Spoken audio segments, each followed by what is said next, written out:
That's right, Ronnie, and we are standing by for that call out here, expecting that in about 8 seconds or so from now.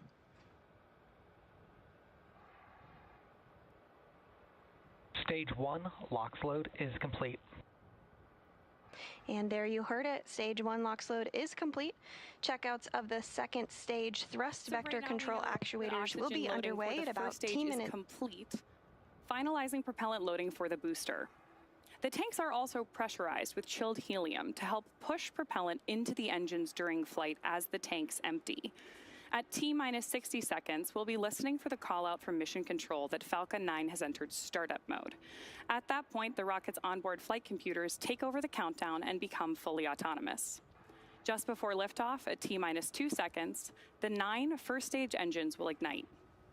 Once the engines reach full power and all systems are confirmed ready, Falcon 9 will be released and lift off the pad.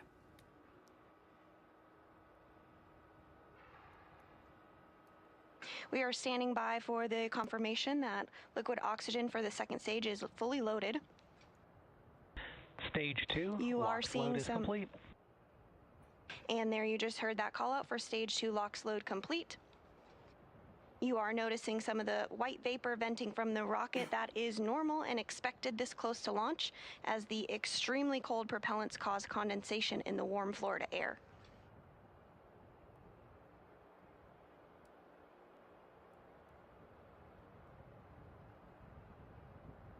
Right now, the payload remains healthy and the rocket is tracking no issues. Weather is still green for our scheduled liftoff of 7:41 a.m. Eastern Time, just under a minute and a half from now. And you can actually hear some of that gas closeout as it has begun. Cygnus is also completing its final health checks as it prepares to go on internal battery power. Those checks are being monitored by Northrop Grumman controllers in Dulles, Virginia. Falcon 9 has entered startup.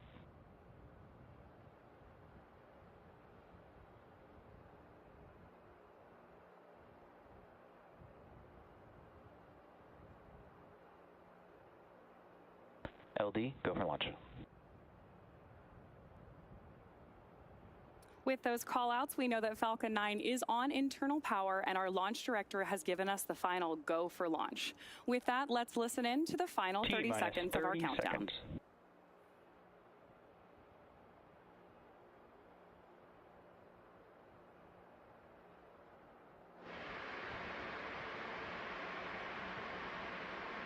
T-minus 15 seconds. T-minus 10, 9, 8, 7, 6, 5, 4, 3, 2, 1. Ignition and liftoff. Go Falcon, go NG-24. And liftoff, science and supplies soaring to the International Space Station aboard the SS Stephen R. Nagel. The chamber pressures are nominal. Vehicles pitching downrange as all 9 Merlin engines continue to perform well. Getting good call-outs now 25 seconds into today's flight.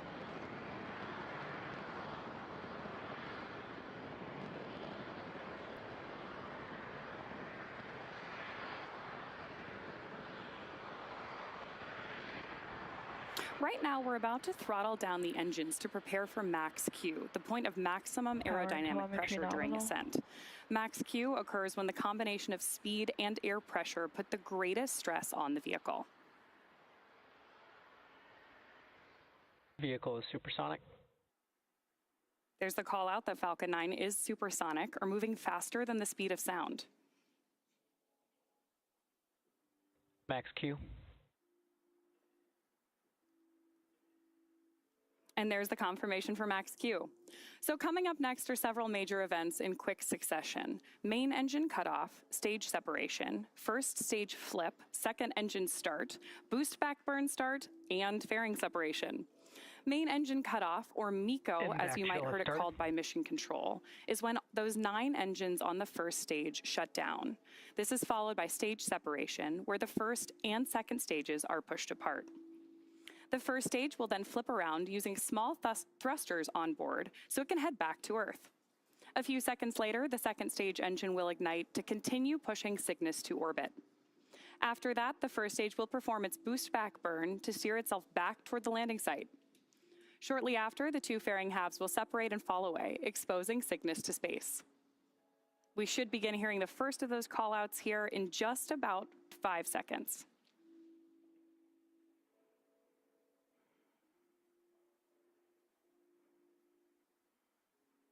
Main engine cutoff. There's main engine Stage cutoff. separation confirmed. Great views of stage step on your screen there. MVAC startup. And confirmation of MVAC ignition. We are still standing by for the call out of boost back burn. And of course, that boost back burn is what helps us steer our booster back to landing zone 40 for landing today. Right on schedule, there's confirmation of boost back start.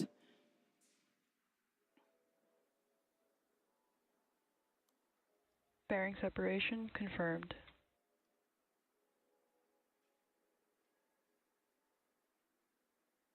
And there's that great view of fairing separation.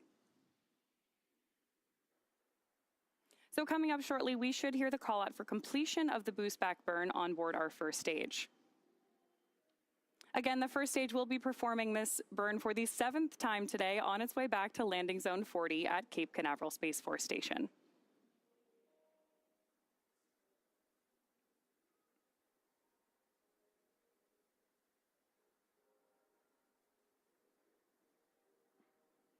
Stage 1 boost back shutdown.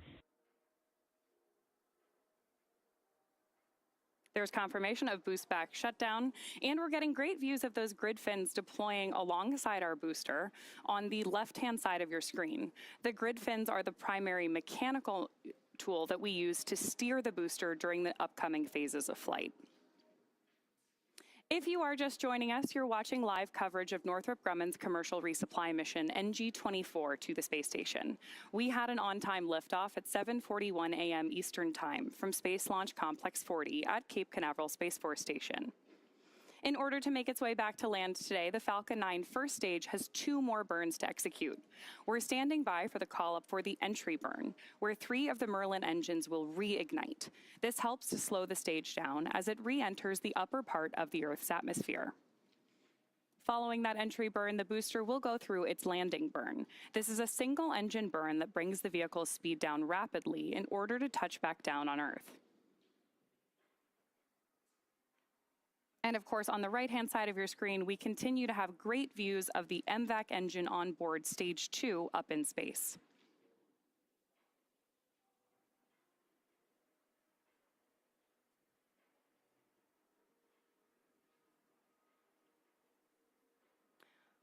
We still have a couple of minutes to go before the entry burn, but you can see the telemetry for both the first and second stage in the bottom corners of your screen.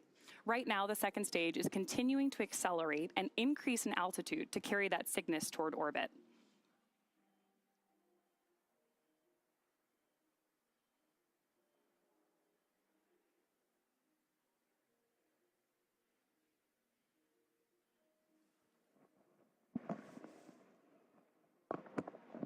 We are standing by for that entry burn call out in about 30 seconds.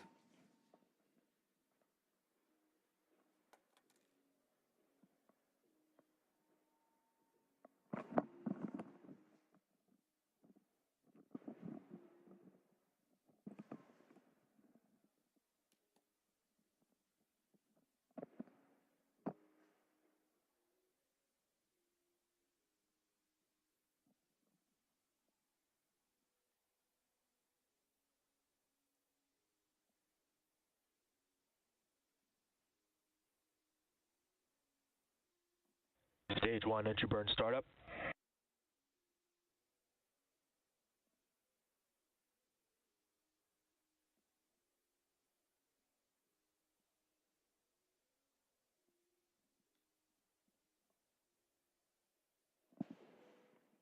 Stage 1 entry burn shutdown. Great views of that entry burn on your screen right now, and the booster on its way back to Earth. And confirmation of entry burn shutdown.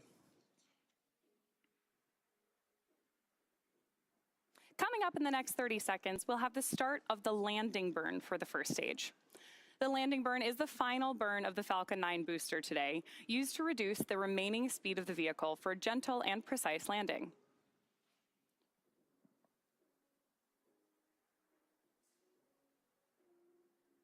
Stage 1 We should be FDS hearing that safe. call out for first stage landing burn in Stage just 1 a few transonic. seconds.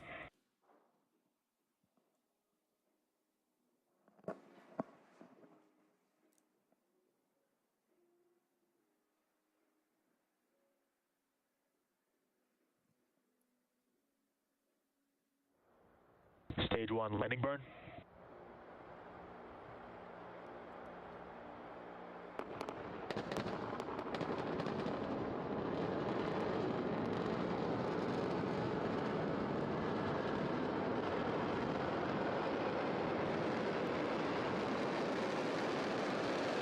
Stage 1 landing leg deploy.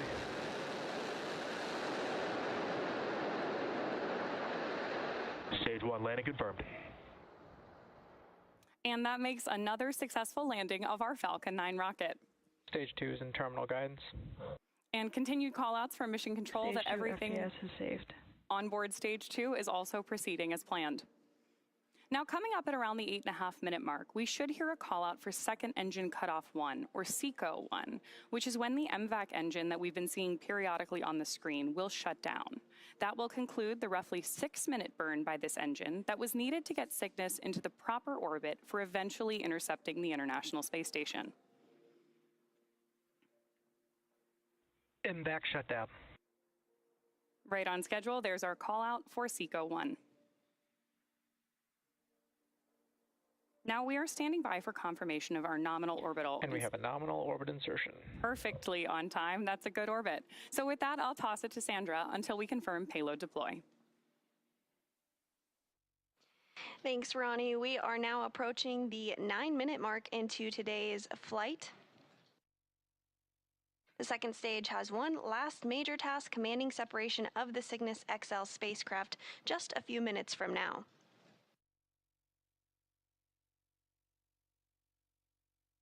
Now, if you are just joining us, you're watching live coverage of Northrop Grumman's commercial resupply mission, NG-24, to the International Space Station, with over 11,000 pounds of food, fuel, and supplies for the crew aboard the International Space Station.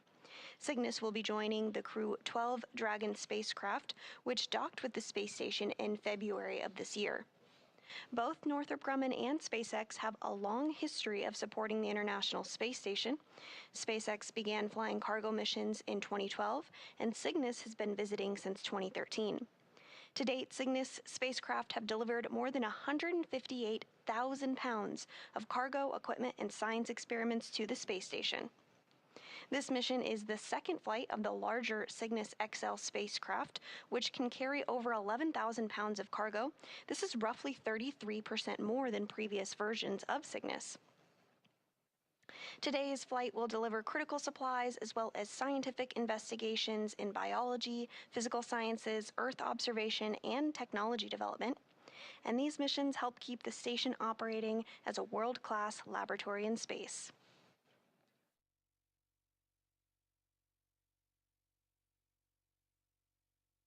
So we are standing by for payload deploy.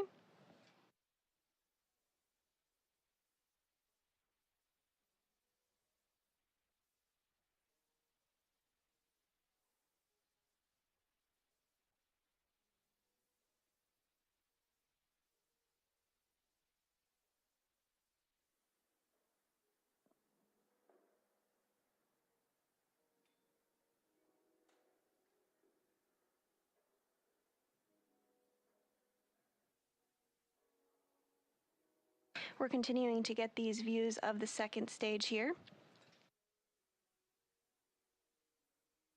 As we mentioned, onboard Cygnus is over 11,000 pounds of science and supplies, but in addition to that is a variety of food items for the crew onboard the International Space Station, including some fresh food, which is particularly exciting for the crew aboard the space station whenever they get fresh food. Some of this on Cygnus includes onion, garlic, hummus, apples, blueberries, oranges, baby carrots, bell peppers, and radishes, in addition to an assortment of coffee, tea, nutrition bars, coffee beans in dark chocolate, jelly, olives, salsa, candies, and beef jerkies, as well as the standard menu bobs.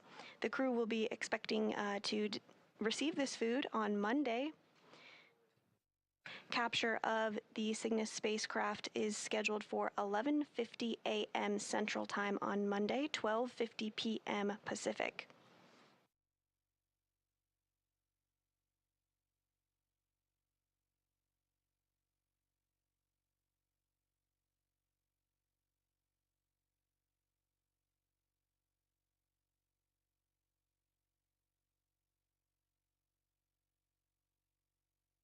We are now 12 minutes and 35 seconds into the flight of NG-24 today. We are standing by for the call out of payload deploy. That call out is expected at about the 14-minute 40-second mark.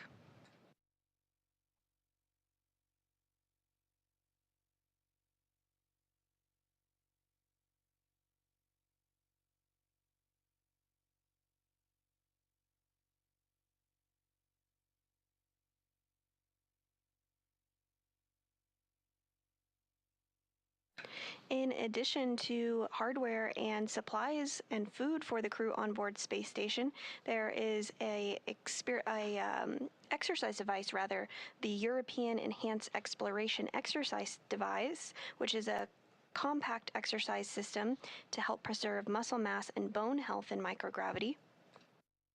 This device combines cycling, rowing, and resistance training, in addition to the ability to perform rope pulling and climbing movements even when unpowered.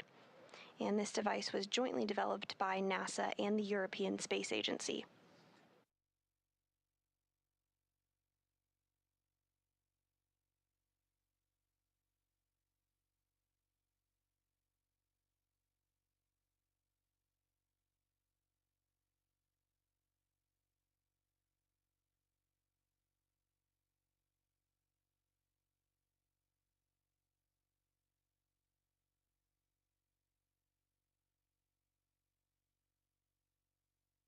We are standing by for payload deploy. That is expected in about 20 seconds from now. So let's listen in and enjoy these views while we await that call out.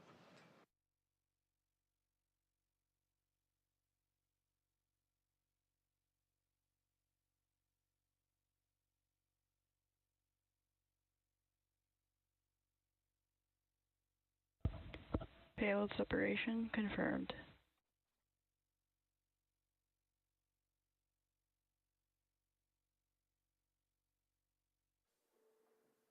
There's confirmation from Mission Control, and of course we have that beautiful view on your screen. The Cygnus XL spacecraft is now on its way to the International Space Station. As mentioned before, it was expected to arrive about 53 hours from now. That's going to do it for me here in Hawthorne. Be sure to check out spacex.com/launches for a schedule of our upcoming missions. Sandra, what's next for Cygnus on the NASA side? Thanks, Ronnie, and welcome back over here into the International Space Station Flight Control Room here at the Johnson Space Center in Houston, Texas.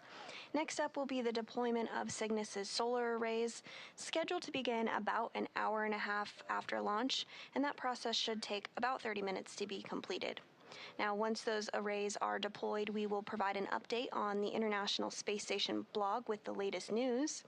But with that, that will wrap up our coverage of Northrop Grumman's 24th commercial resupply service mission to the International Space Station. Cygnus now on course to be captured at about 11:50 a.m. Central, 12:50 p.m. Eastern Time on Monday. Live coverage of rendezvous and capture will begin at 11 a.m. Central, 12 p.m. Eastern, followed by a blog update on installation posted to the International Space Station blog. You can learn even more about this mission on the web at nasa.gov/commercial resupply. But for now, that will do it for us here.